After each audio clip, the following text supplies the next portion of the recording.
Hello aspirants, welcome करते हैं आपका डॉन न्यूज़पेपर के कंप्लीट एनालिसिस की आज 128th क्लास में। Friends, as you know very well कि हम यहाँ पर डेली बेसिस के ऊपर करंट अफेयर, पाकिस्तान अफेयर और इंटरनेशनल रिलेशंस के रिलेटेड जितने भी न्यू अपडेट्स हैं, न्यू डेवलपमेंट्स हो रही होती हैं, चाहे हमारी नेशनल लेवल के ऊपर है, चाहे रीजनल लेवल के ऊपर है, चाहे हमारे ग्लोबल लेवल के ऊपर है, उनकी हम डिटेल्ड डिस्कशन करते हैं, उनका हम यहाँ पर एनालिसिस करते हैं, जो हमारे सीएसएस और पीएमएस एग्जाम के लिए बहुत ज़्यादा इंपॉर्टेंट होते हैं। हमारा पीएमएस एग्जाम चाहे पंजाब का है, चाहे केपीके का है, चाहे बलूचिस्तान का है, चाहे सिंध का है, जितने भी एग्जाम हैं वो तमाम एग्जाम के लिए हमारा डॉन न्यूज़पेपर का एनालिसिस जो रहने वाला है बहुत इंपॉर्टेंट रहने वाला है और इक्वली बेनिफिशियल रहने वाला है। तो जो हमारा ये डॉन न्यूज़पेपर का जो एनालिसिस रहने वाला है ये फॉर द होल ईयर रहेगा, 2026 का रहेगा। और ये जो 2026 है ये बहुत इंपॉर्टेंट है फ्रेंड्स, क्योंकि इसके अंदर जो हमें यहाँ पर रीजनल लेवल के ऊपर, ग्लोबल लेवल के ऊपर यहाँ पर पावर शिफ्ट होते हुए नजर आ रही होती है, या वर्ल्ड ऑर्डर चेंज हो रहा है, या वर्ल्ड ऑर्डर यहाँ पर चेंज किया जा रहा है। ये जितने भी इंपॉर्टेंट्स यहाँ पर डेवलपमेंट्स होती है उनको हम यहाँ पर डिस्कस करते हैं। तो आप अपने यहाँ पर सीएसएस 2027 के लिए और उसके बाद आप अपने पीएमएस एग्जाम के लिए यहाँ पर जो है कह ले के ऐसे के टॉपिक तो हम यहाँ पर डिस्कस करते हैं। हमारे ओपिनियंस जो होती है उसके अंदर हम काफ़ी जो टॉपिक्स ऐसे होते हैं जो हमारे ऐसे के रिलेटेड होते हैं। जो अभी हम यहाँ पर लोकल गवर्नमेंट को भी हमने डिस्कस किया, वो भी हमारे कह ले के ऐसे के रिलेटेड था, जो अभी 2026 के अंदर आया। यूथ को लेकर, डेमोग्राफिक डिवाइडर्स को लेकर यहाँ पर ऐसे आया। तो ये ऑलरेडी हम यहाँ पर टॉपिक्स को डिस्कस कर चुके थे और उसी के रिलेटेड जो है यहाँ पर हमें CSS 2026 के अंदर ऐसे के पेपर अंदर जो हमें यहाँ पर जो है वो कह ले के टॉपिक्स देखने को मिले। तो काफ़ी इंपॉर्टेंट हमारी डिस्कशन रही। उसके बाद सीए का पेपर है, चाहे हमारा पीए का पेपर है, आप उठाकर देख सकते हैं कि हम जो डेली बेसिस के ऊपर यहाँ पर डिस्कशंस कर रहे हैं, तो हम जो यहाँ पर डिस्कशन कर रहे हैं उसी का रिलेटेड हमने यहाँ पर टॉपिक को देख रहे हैं और हमारी जो डिस्कशन रहेगी वो एग्जाम ओरिएंटेड है। बेसिकली मैं बताना ये चाह रहा हूँ कि हमारी जो अप्रोच है यहाँ पर, जो हमारी डिस्कशन है, जो हमारा एनालिसिस है, वो एग्जाम ओरिएंटेड रहेगा यहाँ पर। अब यहाँ पर होता है क्या, जर्नलिज्म की लैंग्वेज के अंदर हमें बहुत सारा क्रिटिसिज्म भी देखने को मिलता है। अब क्रिटिसिज्म बहुत सारा हार्श होता है, लेकिन हम क्या करते हैं कि उससे हटना पड़ता है, क्योंकि भाई हमें एग्जाम ओरिएंटेड रहना है, सॉल्यूशन बेस्ड हमें रहना है ना। तो हमारा बैलेंस अप्रोच के साथ रहना बहुत ज्यादा इंपॉर्टेंट है। हमने एक तो चीजों को यहाँ पर पर्सनल नहीं लेना, इमोशनल नहीं होना, उसके बाद यहाँ पर हार्श क्रिटिसिज्म नहीं करना, ठीक है। एक बैलेंस अप्रोच के साथ जो है ना डिस्कशन करते हैं, ताकि आपको एक जो कह ले के एनालिटिकल अप्रोच को यहाँ पर डेवलप किया जा सके दोस्तों, जो अपने सीएसएस एग्जाम के लिए बहुत ज़्यादा जो है मैटर करते हैं। तो चलते हैं अपने टॉपिक्स की तरफ। आज काफ़ी इंपॉर्टेंट हमारे पास टॉपिक्स रहने वाले फ्रेंड्स। न्यूज़ आर्टिकल्स भी हैं, ओपिनियन आर्टिकल्स भी हैं, लेकिन इससे पहले एक इंपॉर्टेंट स्टेटमेंट है, मैं बताना चाहूँगा। विंस्टन चर्चिल ने बेसिकली कहा था कि यहाँ पर if you are going through hell keep going. उसने कहा कि अगर तो हम जहन्नम में चल रहे हो ना तो चलते रहो। इट डजंट मीन कि उसने यहां पर हेल का नाम लिया। यहां पर हेल का मतलब यह है कि चैलेंजेस की बात कर रहा है, इश्यूज की बात कर रहा है। ये इश्यूज और ये चैलेंजेस आपके जो टेम्परेरी हैं, ये परमानेंट नहीं है, इसके अंदर से आपको गुजरना पड़ेगा।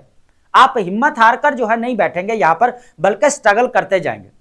अब क्या होता है कि यहां पर जो है वो कह ले के एक अटेम्प्ट देते हैं, अगर आपका नहीं क्लियर होता, सेकंड अटेम्प्ट देते हैं, हम नहीं क्लियर कर पाते, इट डजंट मीन कि आप यहां पर जो है थक हार कर बैठ जाए। स्पेशली अगर बात करें ना गर्ल्स को, यहाँ पर जितनी भी एस्पायरेंट्स है उनको यहाँ पर काफ़ी इश्यूज, काफ़ी प्रेशर यहाँ पर जो है वो देखना पड़ता है। लेकिन ये है कि आपने जितने भी एस्पायरेंट्स है अपने हिम्मत नहीं हारनी। ये मुश्किलात, ये चैलेंजेस ज़िंदगी का हिस्सा हैं और आर्जी हैं। आपने अपनी ज़िंदगी को जो है यहाँ पर जो है खुद बनाना है और उसके लिए एफर्ट और स्ट्रगल्स ये बहुत ज़्यादा करनी पड़ेंगी और ये आपको करनी पड़ेंगी। That's it. आज हम चलते हैं, हमारे पास जो टॉपिक्स रहने वाले हैं काफ़ी इंपॉर्टेंट टॉपिक्स है हमारे पास। ओपिनियन आर्टिकल्स भी हैं और न्यूज़ आर्टिकल्स भी है। अब न्यूज़ आर्टिकल्स हमारे किसके अबाउट रहेंगे, बेसिकली डेवलपमेंट्स के बारे में रहेंगे, जो हमारे पॉलिटिक्स है, इकोनॉमी है हमारे, ठीक है, गवर्नेंस के बारे में हमारे जितने भी है यहाँ पर जो है डेवलपमेंट्स के बारे में पता चलेगा। और ओपिनियंस हमें यहाँ पर देखने को मिल रही है, उनको भी हम यहाँ पर डिस्कस करने वाले हैं। लेकिन आज जो हमारे पास ओपिनियन है फ्रेंड्स, वो बेसिकली जो है यहाँ पर ऐसे के रिलेटेड हमें यहाँ पर नजर आ रही है, उनको हम यहाँ पर डिस्कस करेंगे फ्रेंड्स, ठीक है।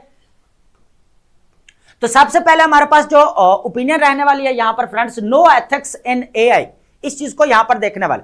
मैं पूरा इसका थोड़ा क्रक्स बताना चाहूंगा, हम डिटेल डिस्कशन है तो आगे करने वाले हैं, लेकिन ये है कि इसके अंदर एआई के जो है ना एक तो कह ले के डार्क साइड बताइए और एक ब्राइट साइड बताइए, ठीक है। लेकिन यहां पर जो डिस्कशन है ना, तीन चीजें यहां पर ऐड की गई है। एक तो आपकी लार्ज लैंग्वेज मॉडल्स, उसके बाद जनरेटिव एआई और उसके बाद एजेंटिक एआई, ये तीनों चीजें यहां पर डिस्कस की गई हैं।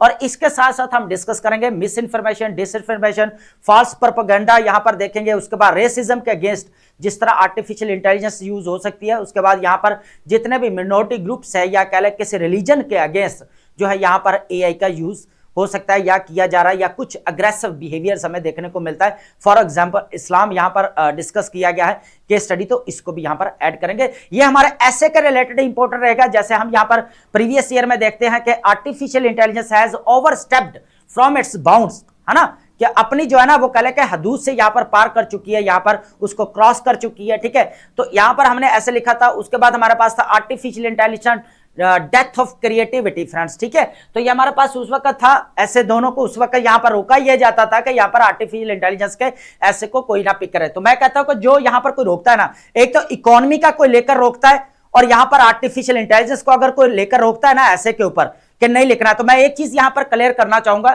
कि जो आपका यहां पर नेक्स्ट फ्यूचर आने वाला इकोनॉमी का और या आर्टिफिशियल इंटेलिजेंस, दोनों के बारे में आपको क्लियर होना जरूरी है। मैं बार बार आपको बोल रहा हूं यहां पर, क्योंकि इकोनॉमी अगर देख लें पाकिस्तान के जिस तरह हालात है ना हमें देखने को मिल रहे हैं, यहां पर इकोनॉमिक क्राइसिस देखने को मिल रहा है, जिस तरह यहां पर पूरा ग्लोबल इकोनॉमिक ऑर्डर यहां पर डेड हो रहा है, इसको भी देखना पड़ेगा। तो इकोनॉमी के रिलेटेड आज से याद रख ले कि इकोनॉमी के रिलेटेड आपने प्रिपरेशन लाजमी करनी है, टॉपिक को लाजमी प्रिपेयर करना है। उसके बाद आर्टिफिशियल इंटेलिजेंस को जो पहले बोला जाता था ना कि नहीं करना, है ना, हमारे दौर में ही बोला जाता था, लेकिन हमने अटेम्प्ट किया, उसको क्लियर भी किया। ठीक है, लेकिन स्ट्रेटजीज जो आपने अपनानी है, देखें आर्टिफिशियल इंटेलिजेंस के लिए आपको यह नहीं है कि आपको पूरा आर्टिफिशियल इंटेलिजेंस के बारे में पता होना चाहिए, लेकिन यह है कि एआई के जो बेसिक्स है ना उसके बारे में आपको पता होना चाहिए। एक तो उसका यूसेज पता होना चाहिए, कहां कहां इसको यूज किया जा रहा है, इसके नेगेटिव पॉजिटिव इंपैक्ट क्या है। लेकिन यहां पर दुनिया के अंदर कोई काम कर रहा है ना, मैं एक चीज बताना चाहूंगा। एक तो यूरोपियन कमीशन जितने भी यहां पर आर्टिफिशियल इंटेलिजेंस के ऊपर जो रिपोर्ट्स हमें देखने को मिल रही है, जो डिजिटल एक्ट हमें देखने को मिल रहा है, वो यहां पर क्या देखने में, यूरोपियन कमीशन के यहां पर लाजमी आपने स्टडी करना है। ठीक है, उसके बाद यहां पर लिस्बन काउंसिल ने जो रिपोर्ट पब्लिश किया है यहां पर आर्टिफिशियल इंटेलिजेंस को लेकर, उसको भी आपने लाजमी डिस्कस करना है कि किस तरह यहां पर जो एथिक्स नहीं है और किस तरह हम यहां पर ट्रांसपेरेंसी, अकाउंटेबिलिटी, फेयरनेस और जस्टिस को यहां पर आर्टिफिशियल इंटेलिजेंस के अंदर इंश्योर करवा सकते हैं। ठीक है, ये इंपॉर्टेंट चीज है। सेकंड हमारे पास रहेगा क्लाइमेट चेंज एंड पॉलिसिंग, ये इंपॉर्टेंट है। अब देखें हो क्या रहा है कि क्लाइमेट चेंज को हम पहले किसके साथ यहां पर रिलेट करते थे, नेचुरल डिजास्टर के साथ, फिर इकोनॉमी के साथ, फिर इंफ्रास्ट्रक्चर के साथ, फिर ह्यूमन डेवलपमेंट के साथ, फिर हम यहां पर विमेन कह लें इनक्वालिटी के साथ इसको रिलेट किया करते थे। फिर आज फिर हमने किसके साथ किया, क्लाइमेट चेंज को मेंटल हेल्थ के साथ किया, फिर हमने इसको जो है यूथ के साथ भी रिलेट किया। लेकिन आज जो हमारे इसके साथ रिलेशन नजर आ रहा है क्लाइमेट एंड पॉलिस के साथ, हम देखने वाले हैं कि पॉलिस का क्या रोल हमें यहां पर देखने को मिलता है जब यहां पर क्लाइमेट चेंज या कह लें कि यहां पर नेचुरल डिजास्टर्स आते उस वक्त। तो ये दोनों का ये कह लें कि एक हमारे पास केस इन पॉइंट या एक हमारे पास केस ऑफ स्टडी हमारे पास ये रहने वाला है। ठीक है, ये जनरल डिस्कशन करेंगे। उसके बाद हमारे पास है यहाँ पर सिटी कॉर्पोरेशन की बात करेंगे, यहाँ पर काउंटर टेररिज्म की बात की गई है कि जो यहाँ पर प्रेसिडेंट पाकिस्तान है, यहाँ पर आसिफ अली जरदारी के कुछ स्टेटमेंट्स हमें यहाँ पर देखने को मिली कि जिस तरह यहाँ पर पाकिस्तान की आज जो सिचुएशन है टेररिज्म वाली, यही हमें 9/11 से पहले देखने को मिली थी। तो ये इंपॉर्टेंट थे। उसके बाद हम बात करेंगे 4 नंबर पर है पीएम। अब देखें आर्टिफिशियल इंटेलिजेंस के ऊपर जो है पाकिस्तान यहां पर इन्वेस्ट करने जा रहा है, ये इंपॉर्टेंट चीज है यहां पर। तो PM pledges $1 billion investment in AI sector by 2030, Pakistan vision for an AI powered future, ये इंपॉर्टेंट है। अभी मैंने रिसेंटली बताया था कि जो हमारा कुवैत के अंदर जो डिजिटल कॉर्पोरेशन ऑर्गेनाइजेशन बनी है 2020 के अंदर, तो पाकिस्तान उसकी भी प्रेसिडेंसी कर रहा है। उसके बाद पाकिस्तान के अंदर आर्टिफिशियल इंटेलिजेंस जो पॉलिसी बनी है यहां पर 2025 के अंदर, वो भी यहां पर क्या जा रही थी, अभी पेंडिंग में जा रही है, क्योंकि यहां पर प्रोविंसेस ने उसके लिए रिप्लाई नहीं किया था। ठीक है, तो उसको भी यहां पर जो लेना पड़ेगा कि किस तरह पाकिस्तान आर्टिफिशियल इंटेलिजेंस के ऊपर और डिजिटल के ऊपर यहां पर डिजिटल सिस्टम के ऊपर काम कर रहा है। तो यह भी इंपॉर्टेंट रहेगा दोस्तों। उसके बाद हमारे पास है 5th नंबर पर Saudi Arabia Somalia ink defence agreement, new geopolitical chess board हमें देखने को मिल रहा है। आपको पता है कि यहां पर सोमालीलैंड दुनिया के अंदर देखा जाए तो मैंने पहले भी बताया कि अब सोमालियालैंड आपको सोमालीलैंड जो आपको आपका डिबेटेड टॉपिक रहने वाला है, और इसके देखे एक जियोपॉलिटिकल हमें यहाँ पर प्ले ग्राउंड यहाँ पर बनता हुआ नजर आया दोस्तों। इसको हमें यहाँ पर लाजमी कवर करना है। और यहाँ पर एक न्यू डेवलपमेंट्स है सऊदी अरेबिया और यहाँ पर सोमालिया के दरमियान में यहाँ पर डिफेंस पैकेट हमें होते हुए नजर आया। ठीक है, इस चीज को यहां पर देखेंगे। और उसके बाद हमारे पास रहेगी वोकैब की लिस्ट, और वोकैब की हम लाजमी लिस्ट लास्ट में डिस्कस करते हैं, जो आप क्या कर सकते हैं अपनी राइटिंग स्किल के अंदर वोकैब की वेरिएशन लाजमी लेकर आए फ्रेंड्स। इससे आपका एक्सप्रेशन भी अच्छा होगा, जो रेपिटेशन ऑफ आइडियाज है या रेपिटेशन ऑफ वर्ड्स है उससे भी आपकी जान छूट जाएगी। ठीक है, उससे भी आपका छुटकारा मिल जाएगा दोस्तों। तो सबसे पहले हमारे पास जो नो एथिक्स इन एआई है, इसको यहां पर देखते हैं। जैसे कि मैंने पहले भी बताया कि यहां पर एजेंट एआई की बात कर लेंगे, उसके बाद लार्ज लैंग्वेज मॉडल्स की बात करेंगे, उसके बाद हमारे पास जनरेटिव एआई रहेगी, और इसके साथ हमारे कुछ नेगेटिव इंपैक्ट्स रहेंगे, और उसके बाद हमारे पास क्या रहेंगे रेमेडीज और सजेशंस रहेगी, उनको भी हम साथ साथ यहां पर डिस्कस करते जाएंगे और ऐड करते जाएंगे फ्रेंड्स। ठीक है, तो एजेंटिक एआई को देखें, ऑटोनॉमी एंड इनहेरेंट बायसनेस हमें यहां पर जो देखने को मिल रही है, तासुब जो देखने को मिल रहा है, इसको भी साथ साथ देखते जाएंगे। Agentic AI represents the sophisticated evolution of the artificial intelligence capable of not just processing instructions but also setting its own objectives and undertaking complex organizational tasks with minimal human interactions. ठीक है, अब यहां पर बोला यह जा रहा है कि जो एजेंटिक एआई है वो बहुत ज्यादा एडवांस्ड है, और वहां पर जो ह्यूमंस की है जो इंटरफेरेंस है उसको बेसिकली यहां पर क्या किया जा रहा है, कम किया जा रहा है। तो इससे खदशात ये है कि यहां पर तो एक तो यहां पर जो है मिस इन्फॉर्मेशन या डिस इन्फॉर्मेशन यहां पर जो है वो फैल सकती है, डिसएमिनेट हो सकती है। उसके बाद अगर देखा जाए फॉल्स प्रोपेगेंडा भी देखने को मिल सकता है, जिस तरह यह एजेंट एआई जो है आगे बढ़ रही है, यहां पर जो है ह्यूमंस को एक साइड पे रख रही है। तो इस तरह हमें यहां पर थ्रेट ऑफ सिंगुलैरिटी का मतलब यह होता है कि जब यहां पर रोबोट्स खुद ही अपने रोबोट्स बनाना शुरू कर देंगे। एक मूवी आपने देखी होगी यहाँ पर इंडियन, कि वो रोबोट क्या करता है, खुद ही अपने रोबोट्स बनाकर यहाँ पर पूरी जो है यहाँ पर आर्मी जो बना लेते हैं। ठीक है दोस्तों, तो ये चीज हमें यहाँ पर देखने को मिल रही है कि जब थ्रेट ऑफ सिंगुलैरिटी उसको बोलते हैं, जब यहाँ पर ह्यूमन इंटरफेरेंस नहीं नजर आती, बल्कि क्या करते हैं जो रोबोट होते हैं वो खुद ही काम करते हैं और खुद ही जो है अपने जैसे जो और रोबोट बनाना शुरू कर देते हैं, वो चीज है। तो एजेंटिक एआई बहुत ज्यादा एडवांस है, जहां पर क्या किया जा रहा है एआई के अंदर जो है ये एडवांसमेंट हमें जो देखने को मिल रही है, वहां पर ह्यूमंस की हमें इंटरफेरेंस नजर नहीं आती। इससे जो है काफी मुश्किलात जो है यहां पर पैदा हो सकती है, ये इंपॉर्टेंट चीज है। यहां पर आगे नेक्स्ट हम बात करने वाले the challenge of inherent biasness क्या है। Despite there advanced capabilities agentic AI systems build upon LLM का मतलब होता है लार्ज लैंग्वेज मॉडल्स की बात की जा रही है।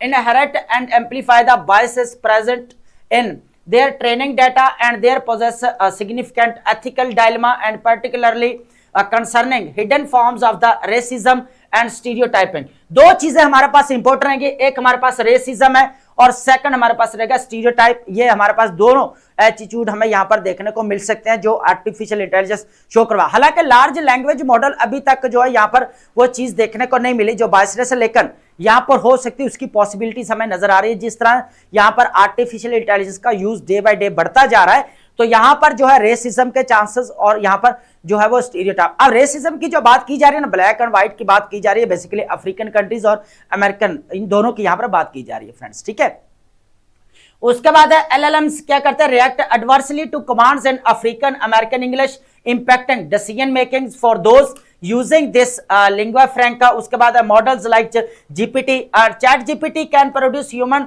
Type casts and generating overly ferocious text when referencing minority groups leading to exclusion. अब यहां पर हो क्या रहा है कि जो चैट जीपीटी के ऊपर कुछ ऐसा मटेरियल भी देखने को मिला जो बायसेस है, किसके यहां पर अग्रेसिव बिहेवियर देखने को मिला है अगेंस्ट इस्लाम। तो ये भी यहां पर हमें देखने को मिला है कि क्या मिनोरिटी ग्रुप्स को यहां पर ये प्रोटेक्ट कर पाएगा, जिस तरह के यहां पर आर्टिफिशियल इंटेलिजेंस के हमें जो अंदर एडवांसमेंट होते हुए नजर आ रही है।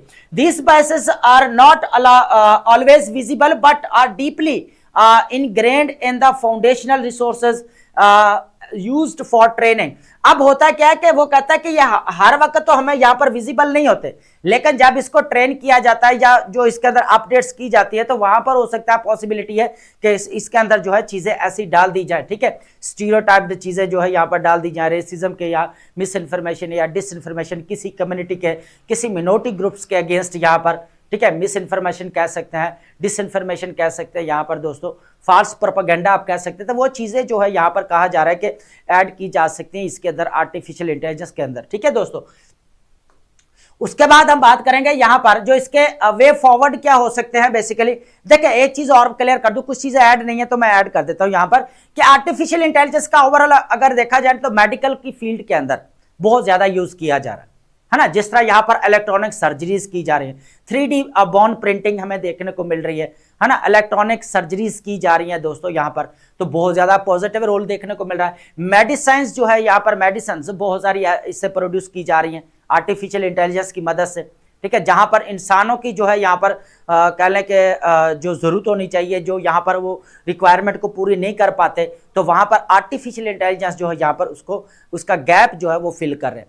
अब उसके बाद अगर देखा जाए और भी जितना भी इलेक्ट्रॉनिक रिकॉर्ड से लेकर जो है हम यहाँ पर डिस्कस, उसके बाद ट्रांसप्लांटेशन हमें यहाँ पर जो देखने को मिली आर्टिफिशियल इंटेलिजेंस के जरिए, वो भी इंपॉर्टेंट चीज है। इसी तरह एग्रीकल्चर सेक्टर के अंदर देख ले तो आर्टिफिशियल इंटेलिजेंस का हमें बहुत ज्यादा डायग्नोजिंग हम कह सकते हैं डिजीजेस को यहाँ पर यूज किया जाता है आर्टिफिशियल इंटेलिजेंस का। तो हम यहाँ पर जो ज़मीन है उसको यहाँ पर चेक करने के लिए किया जा सकता है कि फर्टिलिटी है इसके अंदर या नहीं है। उसके बाद यहाँ पर और भी जो पेस्टिसाइड्स यहाँ पर बनाई जा रही हैं, जो यहाँ पर जितनी अद्वियात है यहाँ पर ज़रूरी, तो उनके लिए भी यहाँ पर यूज़ की जाती है। उसके बाद ट्रांसपोर्टेशन के अंदर देख लें, सेल्फ ड्राइविंग कार्स हैं, तो अगर कहा यह जा रहा है कि जो ये सेल्फ ड्राइविंग कार हैं जो पहले इंसान चलाते थे उनसे जो गलती हो जाती थी, यहाँ पर जो एक्सीडेंट वगैरह बढ़ जाते थे, लेकिन अब जो है ट्रांसपोर्टेशन के जो यहाँ पर यूज़ की जा रही है आर्टिफिशियल इंटेलिजेंस, तो ये काफ़ी जो है यहाँ पर अवेयर है। उसके बाद अगर देखा जाए नेविगेशन जो हम यहाँ पर यूज़ करते हैं, मैप यूज़ करते हैं वहाँ पर किसी भी लोकेशन के ऊपर जाने के लिए, वो भी चीज़ है। इस तरह के लॉट ऑफ थिंग्स है जहाँ पर जो है आर्टिफिशियल अपना पॉजिटिव रोल प्ले करे। एजुकेशन के अंदर आप देख सकते हैं, ठीक है। उसके बाद यहाँ पर अगर देखा जाए एजुकेशन के अलावा भी आप और भी बहुत सारी इंडस्ट्रीज के अंदर देख लें इसको, ठीक है। तो ये सारा जो हमें यहाँ पर आर्टिफिशियल इंटेलिजेंस का यहाँ पर रोल नजर आता है पॉजिटिव। लेकिन इसका नेगेटिव भी है, जो हमने यहाँ पर बात की थी ना कि artificial intelligence has overstepped from its bounds अपने, तो वो यहाँ पर जो कह लें कि नेगेटिव इंपैक्ट्स की हम बात कर रहे हैं, जिस तरह यहाँ पर चैलेंजेस जो है यहाँ पर क्रिएट हो रहे हैं। तो सम टाइम होता है क्या कि जो अभी हमारे पास जितने भी एआई का, जिस तरह एजेंटिक और जनरेटिव एआई से पहले जो हमारे पास एआई थी, उसके पास जो है ना प्री अपडेटेड सारा मटेरियल था कि जो जो यहाँ पर उसके अंदर जो है वो डाला जाता था, अपडेट किया जाता, उसी के अकॉर्डिंग वो काम करता था। लेकिन अब जो है चीज़ें यहाँ पर एडवांस होती जा रही हैं। उनका कहने का मतलब ये है कि जो यहाँ पर काफ़ी जो है कह लें कि या तो किसी रेसिज्म के अगेंस्ट यूज़ किया जा सकता है, उसके अगर देखा जाए तो फिर हमें यहाँ पर स्टीरियोटाइपिंग देखने को मिल सकता है, मिस इन्फॉर्मेशन है, डिस इन्फॉर्मेशन है, ठीक है। उसके बाद फाल्स प्रोपेगेंडा है किसी मिनोरिटी के खिलाफ। मिनोरिटी मीन्स जो कम कम्युनिटीज़ वाले हैं, कोई भी ग्रुप हो सकता है, रिलीजियस ग्रुप हो सकता है, एथनिक ग्रुप हो सकता है वो, ठीक है। तो ये कोई भी है तो यहाँ पर यूज़ किया जाता है। तो वहाँ पर अगर देखा जाए तो और लोग भी इसको जो नेगेटिव पर्सपेक्टिव से भी इसको यूज़ करते हैं। ये चीज़ है, फ्रॉड है, क्राइम हमें देखने को मिल रहा है जिस तरह, ठीक है। तो अब इसके वे फॉरवर्ड देखते हैं कि किस तरह जो है एथिक्स यहाँ पर इंश्योर करवाया जा सकता है। यहाँ पर मैंने दो चीजें ऐड की थी, एक तो लिस्बन काउंसिल और उसके बाद यूरोपियन कमीशन सबसे ज्यादा आर्टिफिशियल इंटेलिजेंस के अंदर एथिक्स को इंश्योर करवाने में काम कर रहा है। आए दिन देखेंगे आप यहाँ पर रिसर्च आर्टिकल्स भी यहाँ पर पब्लिश हो रहे हैं। सबसे पहले अगर देखा जाए तो लिस्बन काउंसिल की एक रिपोर्ट है, आप लाजमी पढ़िएगा, आर्टिफिशियल इंटेलिजेंस को कैसे जो हम यहाँ पर जो है वो कह लें कि एथिकली जो है यहाँ पर यूज कर सकते हैं, उसके अंदर एथिक्स इंट्रोड्यूस करवा सके। बेसिकली ये था कि transparency, accountability, fairness and justice उसके अंदर कैसे इंश्योर करवा सकते हैं, ठीक है। ये इंपॉर्टेंट था। उसके बाद यूरोपियन कमीशन की आप रिपोर्ट पढ़ें यहाँ पर आर्टिफिशियल इंटेलिजेंस के ऊपर, तो आपको सजेशंस मिलेंगी और बड़ी कॉम्प्रिहेंसिव मिलेंगी, ठीक है। उसके बाद हमारे पास the emergence of agentic AI demands proactive approach to oversight and the establishment of the robust ethical framework without proper safeguards and protection for moral erosion and unintended consequences is significant. We must align our ability to validate autonomous behavior with rapid advancement in AI proficiencies, ठीक है। उसके बाद सबसे पहले हमारे पास जो रहने वाली है यहाँ पर मीनिंगफुल evaluation methods, सबसे पहले तो ये देखना पड़ेगा कि जो आर्टिफिशियल इंटेलिजेंस है उसकी जो अवेल्युएशन है वो बहुत इंपॉर्टेंट होनी चाहिए। ठीक है, उसके अंदर क्या है कि invest in long term research. ठीक है, सबसे बड़ी इंपॉर्टेंट चीज है कि जो आर्टिफिशियल इंटेलिजेंस है और उसके ऊपर एक रिसर्च, लॉन्ग टर्म रिसर्च होना बहुत ज्यादा, और यही बात लिस्बन काउंसिल वाली रिपोर्ट के अंदर भी हमें देखने को मिलती है। तो अब यहां पर क्या रखा, दो चीजों के, एक तो ह्यूमन और एआई एजेंट्स, इन दोनों का जो कोलैबोरेशन है ना, इसके अंदर यहां पर जो है वो कह ले कि रिसर्च होना जरूरी है, इसको अवेल्युएट करना लाजमी। ठीक है, उसके बाद है यहां पर अंडरस्टैंडिंग देयर इवॉल्विंग इम्पैक्ट, और फिर जिस तरह ये इवॉल्व हो रही है इस तरह फिर जो है यहां पर इसकी जो करना, एवेल्युएशन करना, वो बहुत ज्यादा इंपॉर्टेंट है, ये चीज है। तो अगर देखा जाए तो पूरी एवेल्युएशन जो यहां पर की जानी चाहिए, जितने भी आर्टिफिशियल टूल्स है या स्मार्ट डिवाइसेस हैं, उनकी जो है यहाँ पर कह लेके कि रिसर्च बेस्ड होनी चाहिए, कह लेके एवेल्युएशन, और उसके बाद जितने भी उसके साथ ह्यूमंस के साथ उनकी कनेक्टिविटी है, तो उसके अंदर भी देखना चाहिए कहीं ना कहीं कोई इसको जो है वो कह लेके अपने पर्सनल यूज के लिए किसी के अगेंस्ट यूज तो नहीं कर रहा, ये भी इंपॉर्टेंट चीज है ना सारी। उसके बाद है robust safeguards and permissions, develop secure permission systems and control to restrict potential malicious use, और उसके बाद यहाँ पर यह है कि इसके ऊपर बड़ा कंट्रोल होना चाहिए। कोई भी मटेरियल इसके अंदर अगर इनपुट किया जा रहा है तो वो बिल्कुल ट्रांसपेरेंट होना चाहिए, मैलिशियस यूज के लिए ना हो, कि यह ना हो किसी रेस के अगेंस्ट, किसी एथनिक ग्रुप के या किसी रिलीजन के अगेंस्ट यूज हो सके, या मिस इन्फॉर्मेशन कह सकते हैं, disinformation. Real world validation programmes की बात की जाए तो implement reliable sample programmes to reveal liabilities and test AI agent safety under actual operating conditions. ठीक है दोस्तों, उसके बाद हमारे पास फोर्थ नंबर पर है अडैप्टिव कमर्शियल सिस्टम आएगा। ठीक है, तो इसके अंदर आप क्या कर सकते हैं, establish system for reporting issues. ठीक है, सबसे पहले क्या कर सकते हैं इसके अंदर, रिपोर्टिंग इश्यूज है, continuous learning from the mistakes and verifying on going agent safety and production environment. अब जो यहाँ पर प्रोडक्शन हो रही है एआई को जितने, एक तो यहाँ पर देखना है कि जो पहले उसके अंदर मिस्टेक्स हुई हैं, जो यहाँ पर चीज, एक तो उसको दूर करना पड़ेगा।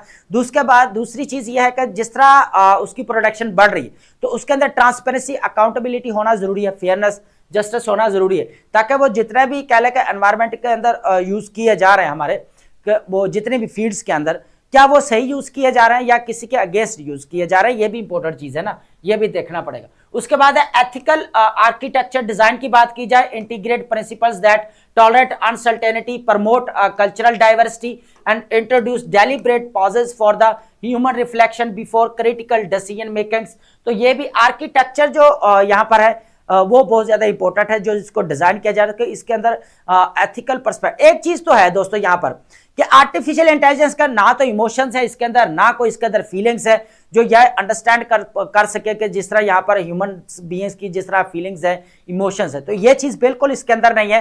तो कुछ अगर ये चले यहाँ पर इमोशंस या फीलिंग्स नहीं डाली जा सकती, लेकिन ये है इसके अंदर ट्रांसपेरेंसी इंश्योर करवाई जा सकती है ना। उसके बाद कह लें कि अकाउंटेबिलिटी भी इंश्योर करवाई जा सकती है।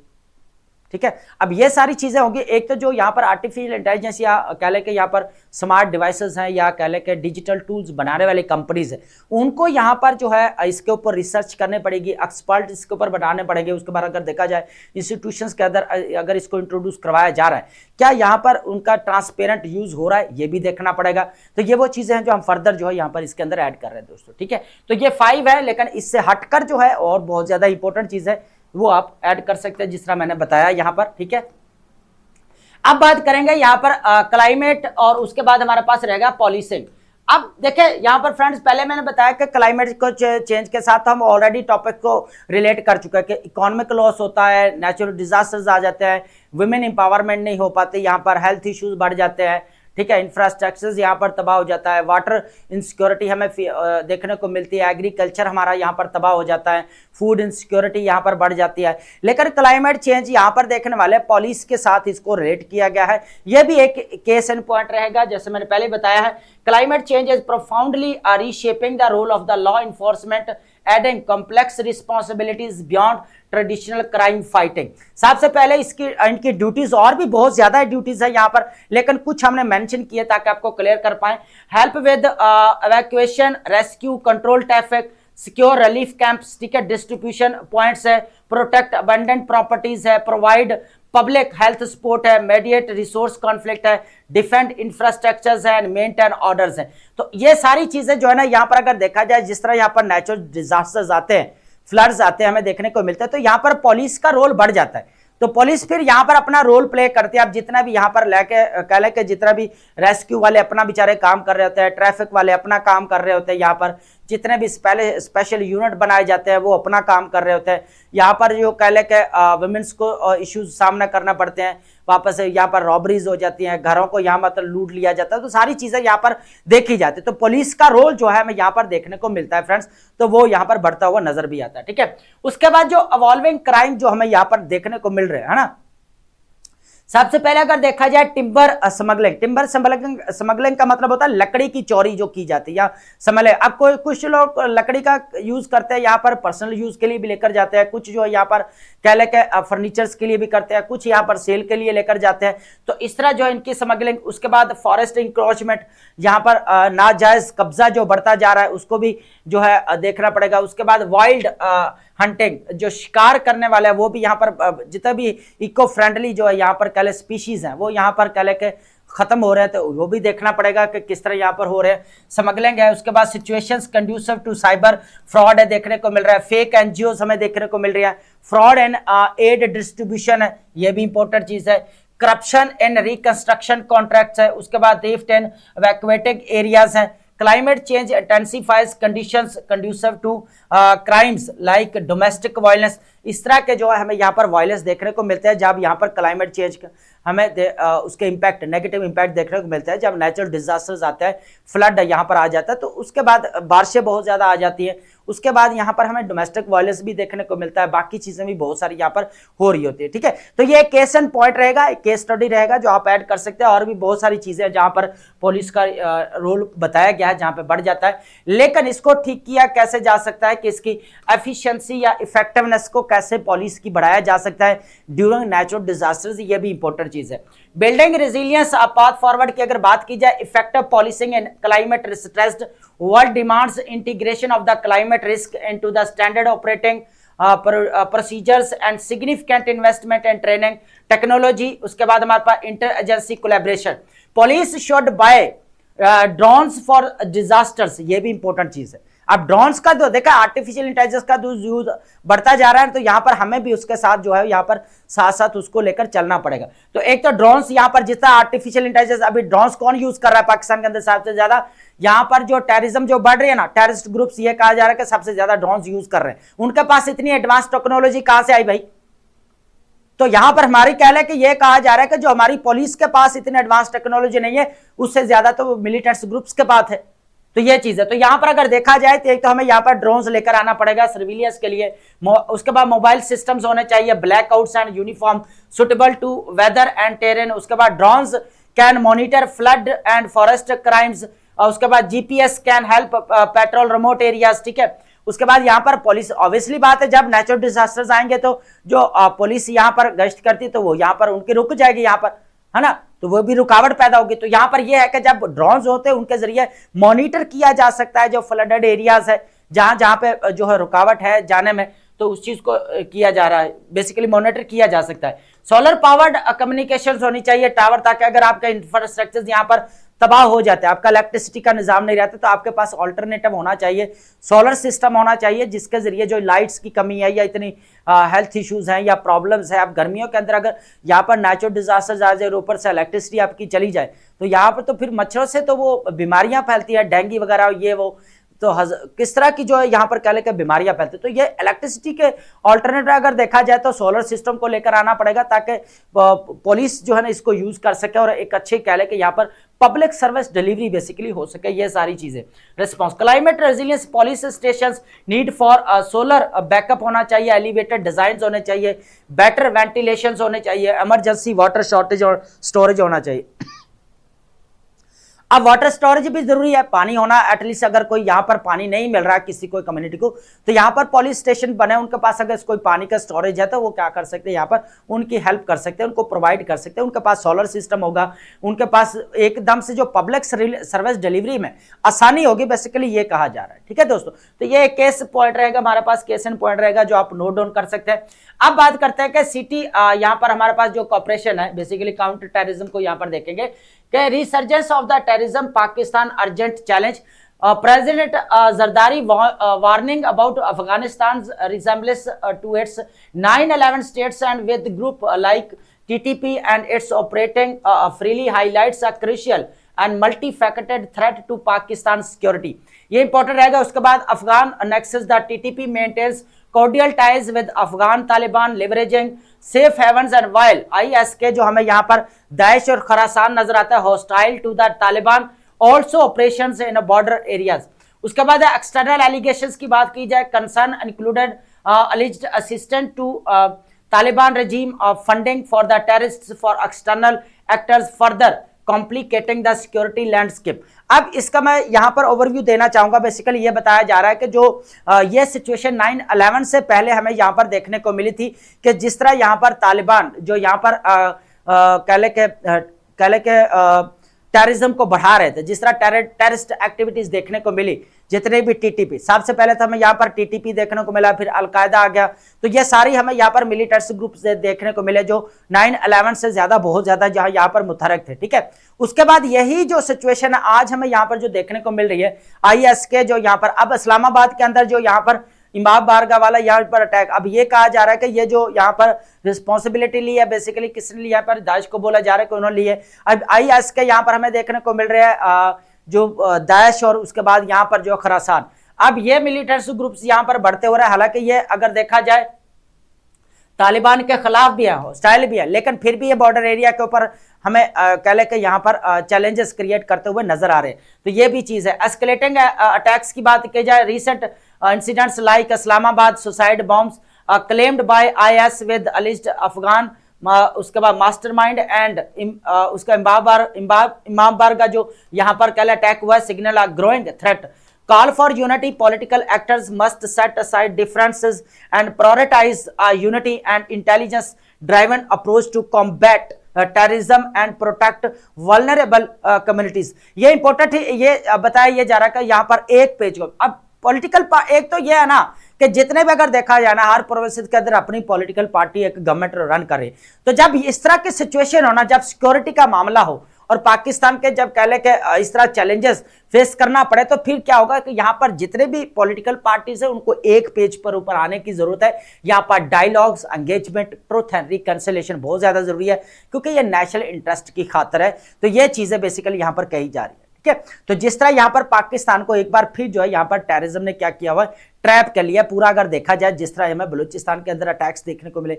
जिस तरह यहाँ पर सेपरेटिस्ट मूवमेंट यहाँ per day by day escalate होती जा रही है, उसके बाद अगर देखा जाए तो जिस तरह हमें यहाँ पर मिलिटेंट्स ग्रुप्स देखने को मिल रहे, तो अगर टोटली अगर देखा जाए तो पाकिस्तान की सिक्योरिटी और सॉवरेनिटी के लिए, दोनों के लिए एक बहुत बड़ा थ्रेट है। इसका ऑल्टरनेटिव देखना चाहिए। इसके बाद जो यहाँ पर कम्युनिकेशन जो गैप है उसको यहाँ पर फिल करना पड़ेगा। काफी इश्यूज है जो यहाँ पर कवर करने पड़ेंगे, इनको खत्म करने पड़ेगा। तो टेररिज्म बहुत ज्यादा इंपॉर्टेंट है। ये एक ओवरव्यू था, आपके पास एक स्टेटमेंट्स रहेंगी कि ये हमें देखने को मिल रही है।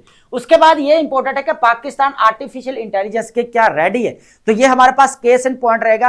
आप लाजमी जो है ना ये एग्जाम्पल एज एग्जाम्पल अपने पास को नोट डाउन करिएगा कि $1 बिलियन जो है AI के ऊपर यहाँ पर इन्वेस्टमेंट हमें देखने को मिली डिफरेंट सेक्टर्स के अंदर 2030 के अंदर। ठीक है, उस तक Pakistan vision for AI powered future की बात की जाए, prime minister Shahbaz Sharif announced a massive investment of the $1 billion into the Pakistan artificial intelligence sector by 2030। This initiative aims to establish robust AI ecosystem.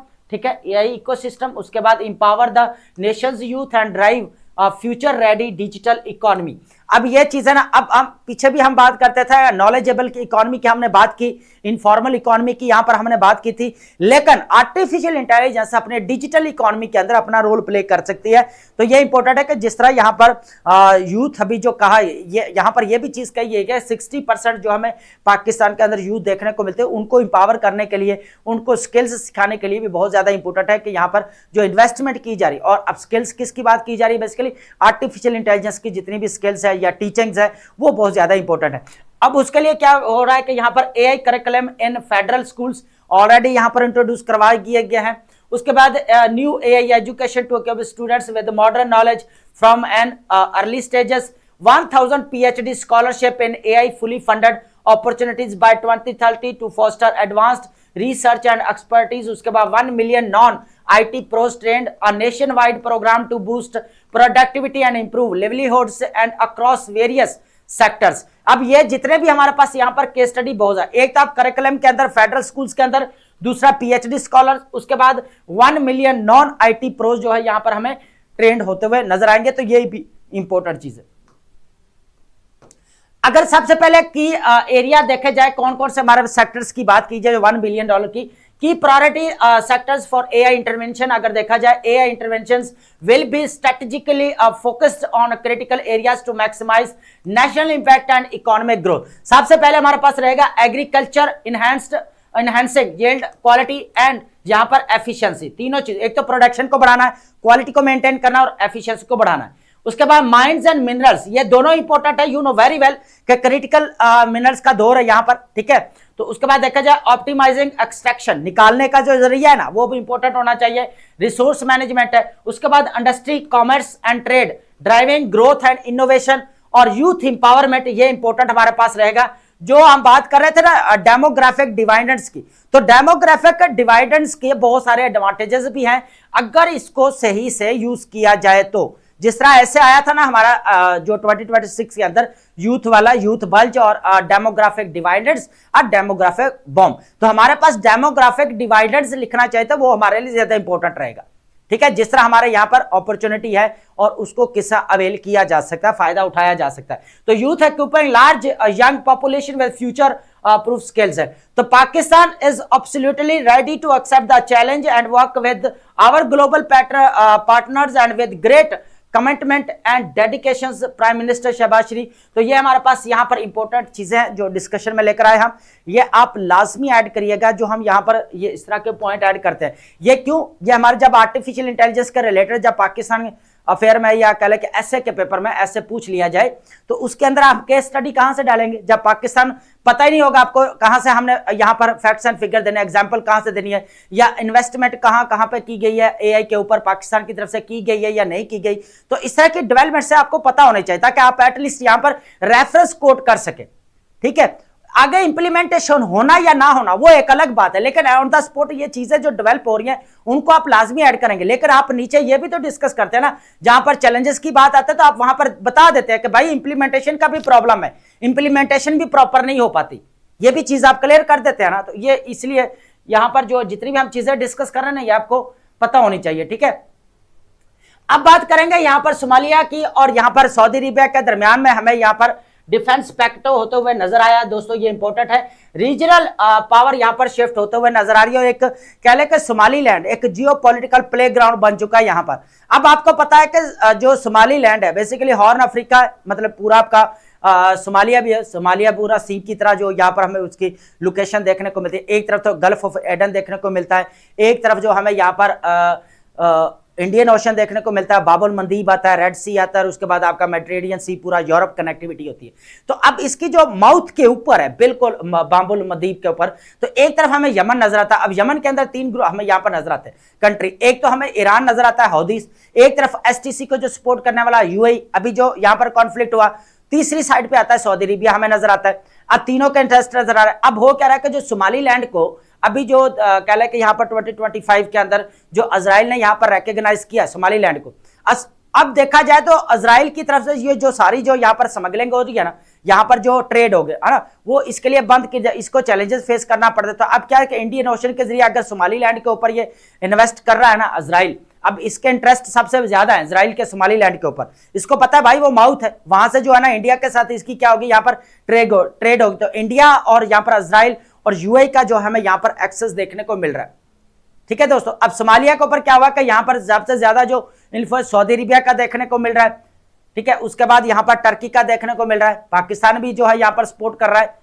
ठीक है, ये चीज है लेकिन यहाँ पर एक और चीज भी है, जो सोमालीलैंड है उसके अंदर यूएई भी इन्वेस्ट कर, यूएई यहाँ पर $1 बिलियन का प्रोजेक्ट यहाँ पर लगाया हुआ, जो विदाउट कह लें कि यहाँ पर जो सोमालिया की गवर्नमेंट है उसके साथ कह लें कि ज्वाइंट आप कह सकते हैं या कोलैबोरेशन है ना, अपने आप ही वहां पर रन कर रहा है, पूछे बगैर वो सारी चीजें उसको। अब ऑलरेडी तो उसको यहाँ पर क्या कर लिया गया, यहाँ पर सोमालीलैंड को सेपरेट या इंडिपेंडेंट स्टेट मान लिया गया, हालांकि वो ऑलरेडी अपने आप को 1991 के अंदर डिक्लेयर कर चुका है इंडिपेंडेंस, लेकिन वो फिर किसके कंट्रोल में था, यहाँ पर सोमालिया के। लेकिन अब जो है रिसेंटली उसको यहाँ पर रिकॉग्नाइज किया गया। तो हॉर्न ऑफ अफ्रीका के बाद न्यू जियोपॉलिटिकल चेस बोर्ड की यहाँ पर अब सऊदी अरेबिया और यहाँ पर हमें किसके दरमियान में बेसिकली यहाँ पर नजर आता है, सोमालिया के अंदर जो है यहाँ पर मिलिट्री कोऑपरेशन एग्रीमेंट है, highlighting Horn of Africa's escalating role as a arena of the proxy rivalries between Gulf monarchies and notable Riyadh and Abu Dhabi and this strategically vital region on position। अब एक तो Somaliland के अंदर UAE जो है invest कर रहा है और सोमालिया के अंदर कौन कर रहा है, सऊदी अरेबिया। अब यमन के अंदर क्या हो रहा है, जो एसटीसी को लेकर या उसके अंदर किसकी वॉर लगी, यहाँ पर यूएई और यहाँ पर सऊदी अरेबिया के दरमियान में। अब दोनों यहाँ पर प्रॉक्सीज हमें लड़ते हुए नजर आएंगे। अब सोमालीलैंड को कौन सपोर्ट करेगा, एक तरफ इजराइल करेगा, दूसरी तरफ यहाँ पर यूएई करेगा, फिर इंडिया करेगा, और इस तरह जो सोमालिया का इसको कौन करेगा, यहाँ पर टर्की करेगा, सऊदी अरेबिया करेगा। अब ये लोग यहाँ पर हमें यहाँ पर देखने को मिले। Indian Ocean and Suez Canal is attracted significant international interest heightened. अगर स्टैक्स की बात है, दिस रीजन का critical location on global trade, जैसे मैंने पहले बता दिया, routes makes focal point for the states vying for the influence and control Somaliland roles. आपको ऑलरेडी बता दिया कि जिस तरह यहाँ पर बरबरा पोर्ट के ऊपर जिस तरह यूएई ने यहाँ पर इन्वेस्ट किया है बहुत ज्यादा, क्योंकि बाबुल मंदीब के करीब है, बिल्कुल वो माउथ है बिल्कुल रेड सी का और यहाँ पर गल्फ ऑफ एडन का या इंडियन ओशन का। गल्फ राइवलरीज की Saudi Arabia wants a ally and now openly criticise the UAE over conflicts in Sudan Yemen deepening regional tension. अब यमन और सूडान के अंदर दोनों लेकर जो है यहाँ पर जो है वो कल के सऊदी अरेबिया और यूएई के दरमियान में हमें टसल देखने को मिल रही है। तो ये इंपॉर्टेंट है। तो आप जो सऊदी अरेबिया और जो सोमालिया के दरमियान में यहाँ पर हमें क्या नजर आया, यहाँ पर डिफेंस पैकेट होते हुए नजर आए। तो ये भी इंपॉर्टेंट है दोस्तों, यहाँ पर आपने लाजमी जो है इसको जो है वो ऐड डाउन करना है। तो अब चलते हैं, हमारे पास इंपॉर्टेंट वर्ड्स रहेंगे जिनको हम 1 बाय 1 जो है यहाँ पर डिस्कस करने वाले हैं। तो सबसे पहले हमारे पास है पेनल्टीमेट। पेनल्टीमेट का मतलब होता है सेकंड टू लास्ट, ठीक है, आखिरी से एक हद पहले हम सेकंड लास्ट जिसको बोलते हैं, ठीक है, नेक्स्ट टू लास्ट। उसके बाद है क्रोडेड। क्रोडेड का मतलब होता है ग्रेजुअली डिस्ट्रॉयड और डैमेज्ड, आस्ता आस्ता यहाँ पर क्या खराब हो जाना, ठीक है, जंग आलूद हो जाना। एरोडेड या डिकेड आप कह सकते हैं। स्टाउंच का मतलब होता है फर्मली लॉयल और कमिटेड, ठीक है, साबित कदम या वफादार को बोल सकते हैं, लॉयल को या स्टेड फास्ट को बोल सकते हैं आप। अम्बर्ज का मतलब होता है यहाँ पर ऑफेंस या रिसेंटिमेंट, नाराजी या रंजिश को आप बोल सकते हैं, ऑफेंस या रिसेंटिमेंट आप बोल सकते हैं। अनप्लेटेबल का मतलब होता है यहाँ पर अनप्लेजेंट या अनएक्सेप्टेबल आप बोल सकते हैं, डिस्टेस्टफुल बोल सकते हैं या डिसएग्रीबल बोल सकते हैं आप। स्टेंट, स्टेंट का मतलब होता है फिक्स्ड और लिमिटेड पीरियड, क्या होता है महदूद आप बोल सकते हैं, टाइम पीरियड या मुद्दत को बोल सकते हैं, टर्म या पीरियड आप बोल सकते हैं। फिरोशियस का मतलब होता है एक्सट्रीमली वायलेंट, इंटेंस आप बोल सकते हैं, नहायत ही वहशी या शदीद, सेवेज या फिरस आप बोल सकते हैं। जैब का मतलब होता है यहाँ पर इंसल्टिंग और मॉकिंग रिमार्क्स, तंज या ताना आप बोल सकते हैं, टाउंट आप किसी को जब कोई मारता है ये उसको आप बोल सकते हैं, ठीक है, स्नियर बोल सकते हैं आप इसको। उसके बाद हमारे पास नेक्स्ट वर्ड रहने वाला है फॉइल। फॉइल का मतलब होता है यहाँ पर टू प्रिवेंट सक्सेस, ठीक है, नाकाम बना देना, थवाल्ट या ऑब्स्ट्रक्ट, ठीक है। उसके बाद है फ्रॉलिक्स। फ्रॉलिक्स का मतलब होता है प्लेफुल या जॉयफुल एक्टिविटीज, खुश तबी या खेलकूद को बोल सकते हैं आप, ठीक है। उसके बाद मैरीमेंट या प्लेफुलनेस आप बोल सकते हैं इसको। सिसीडेड, सिसीडेड का मतलब होता है withdrawn formally from a group और स्टेट, अलैदगी इख्तियार कर लेना, ठीक है, विदड्रॉ कर लेना या ब्रोक अवे, ठीक है दोस्तों। सिसीड इंपॉर्टेंट रहेगा, फ्रॉलिक्स भी इंपॉर्टेंट रहेगा। वोवेन का मतलब होता है इंटरलेस्ड और क्लोजली कनेक्टेड, बुना हुआ या एक दूसरे के साथ कनेक्टेड हुआ, इंटरलेस्ड या कर सकते हैं और उसके बाद इंटवेंट कह सकते हैं आप। री इन्विगोरेटेड का मतलब होता है यहाँ पर गिवन न्यू एनर्जी या स्ट्रेंथ, दोबारा तवानाई देना, रिवाइटलाइज या रीन्यू। उसके बाद एपिफेनी का मतलब होता है यहाँ पर सडन रियलाइजेशन और इंसाइट, अचानक फहम या रूहानी बेदारी पैदा हो जाना, ठीक है, रेविलेशन कह सकते हैं या इंसाइट कह सकते हैं। उसके बाद हमारे पास नेक्स्ट वर्ड रहने वाला है फ्रेंड्स यहाँ पर logger head. Logger head basically in stubborn या डिसएग्रीमेंट को बोल सकते हैं, सख्त इख्तलाफ को बोल सकते हैं यहाँ पर, एट ऑड्स या क्लैशिंग। उसके बाद प्रिटेंशियस का मतलब होता है शोइंग फॉल्स इंपोर्टेंस, ठीक है, बनावटी या खुद नुमाई, ठीक है, बहाना कर लेना आप कह सकते हैं, शोई अफेक्टेड, शोखी मारने वाले को बोल सकते हैं आप। मफेल्ड का मतलब है डल और सप्रेस्ड इन साउंड, दबा हुआ, मध्यम बोल सकते हैं आप, म्यूटेड या सबड्यूड। ग्रम्बल, ग्रम्बल का मतलब होता है कंप्लेन क्वाइटली, बड़बड़ाना, शिकवा करना, कंप्लेन या मरमर करना, बड़बड़ाना। डिससेमिनेट का मतलब होता है स्प्रेड, ठीक है, ये ऑलरेडी आपको पता है, फैलाना या आम करना या सर्कुलेट करना। उसके बाद हमारे पास यहाँ पर आएगा कॉन्शियसनेस बोल सकते हैं आप, sense of moral responsibility, diligence बोल सकते हैं, इंटेग्रिटी, फर्जनास, जिम्मेदारी का एहसास होना, जिसे कॉन्शियसनेस है ना, तो जिम्मेदारी जिसको एहसास होना, रिस्पॉन्सिबिलिटी जो अपनी समझता है उसको बोला जाता है। तो आई होप आपने अंडरस्टैंड किया होगा and thank you so much.